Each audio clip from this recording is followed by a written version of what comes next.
इस वक्त की सबसे बड़ी खबर, आज की सबसे बड़ी खबर, सुप्रीम कोर्ट ने यूजीसी के उन नए नियमों पर रोक लगा दी है जिनके तहत उच्च शिक्षण संस्थानों में समाज के कमजोर वर्गों की हिफाजत के लिए नए प्रावधान किए गए थे, ऐसा दावा था।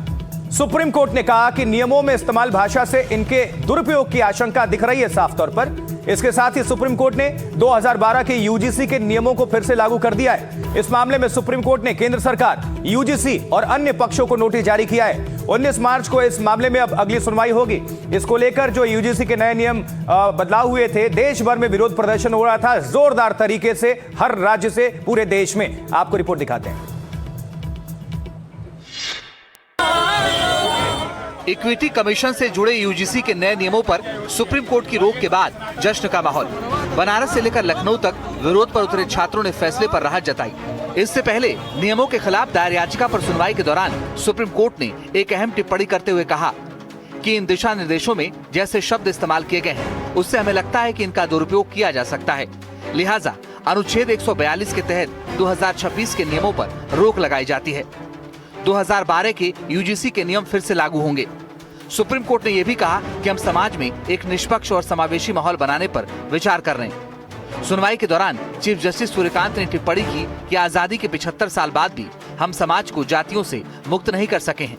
हम चाहते हैं कि कुछ कानूनविदों की कमेटी इस पर विचार करे। सुनवाई के दौरान चीफ जस्टिस सूर्यकांत ने समाज में बढ़ती वर्गीय और पहचान आधारित विभाजन की प्रवृत्तियों पर गंभीर चिंता जताई। इस मामले में सुप्रीम कोर्ट में 19 मार्च को अगली सुनवाई होगी। तो आपको यह भी बता देते हैं कि यूजीसी के जिन नियमों पर सुप्रीम कोर्ट ने रोक लगाई है उसमें कहा क्या गया है, नजर डालिए। देखिए, शिक्षण संस्थानों में अनुसूचित जाति, जनजाति और ओबीसी के साथ भेदभाव को रोकने के लिए यूजीसी ने 2026 में ये नियम बनाए थे। उनके मुताबिक अब इसके तहत भेदभाव के खिलाफ सख्ती के लिए हर शिक्षण संस्थान में एक इक्विटी कमीशन यानी कि समता कमीशन बनाने का प्रावधान था। हर संस्थान में समान अवसर केंद्र का गठन होना था, ऐसा दावा था। कमजोर समूहों के छात्रों, कर्मचारियों की मदद की जानी थी। उन्हें शैक्षिक, सामाजिक और वित्तीय सलाह भी दी जानी थी। भेदभाव की शिकायतों पर नजर रखनी थी। भेदभाव की रिपोर्ट का एक ऑनलाइन सिस्टम बनाना था। इन कायदों पर अमल के लिए संस्थान के प्रमुखों की जिम्मेदारी तय की गई थी।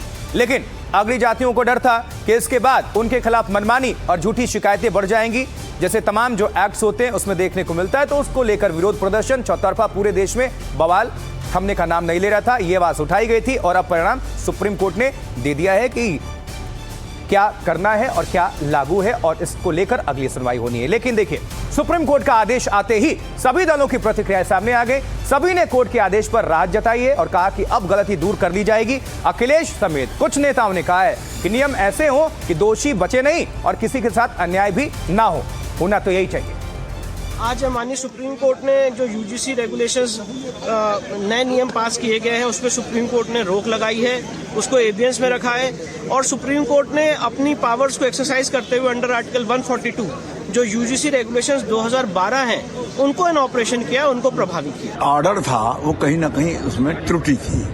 अब सर्वोच्च न्यायालय में विचाराधीन प्रकरणों पर कोई टिप्पणी नहीं और सर्वोच्च न्यायालय के निर्णय का हमको इंतजार करना चाहिए। हम सबका मानना यही है कि दोषी बचे ना, दोषी बचे ना और निर्दोष के साथ अन्याय होना। कोर्ट ने इसकी मंशा को पहचाना, एक जन्नाटेदार तमाचा इनको मारा है और रोका है वर्ग संघर्ष को, जाति संघर्ष को, धर्म संघर्ष को, और ठीक किया है। मैं इसका स्वागत। उसी दिन से कह रहा हूं कि आप सुप्रीम कोर्ट जाओ, दरवाजा खुला, न्याय मिलेगा। आपको अगर इस तरह का अंदेशा है तो आज वो सुप्रीम कोर्ट गए, सुप्रीम कोर्ट ने उनकी बात को माना, अब स्टे दिया है, अब आगे सुनवाई होगी तो अपना बहस करें। मैं भी नहीं चाहता कि कोई निर्दोष फंसा है, लेकिन कोई दोषी छूटा है, क्योंकि कानून से रोका। इससे पहले यूजीसी के दिशा निर्देशों के खिलाफ आज भी जोरदार प्रदर्शन हुए थे। उधर प्रयागराज माघ मेले से नाराज लौटे स्वामी अविमुक्तेश्वरानंद भी इस विवाद में कूद पड़े। रिपोर्ट। एक और सुप्रीम कोर्ट में सुनवाई जारी थी, उधर यूजीसी के दिशा निर्देशों के खिलाफ प्रदर्शन चल रहे थे। लखनऊ में अगड़ी जाति के छात्र विरोध पर उतरे थे। दिशा निर्देशों को मनमाना और भेदभावपूर्ण बताते हुए इन्हें वापस लेने की मांग की गई।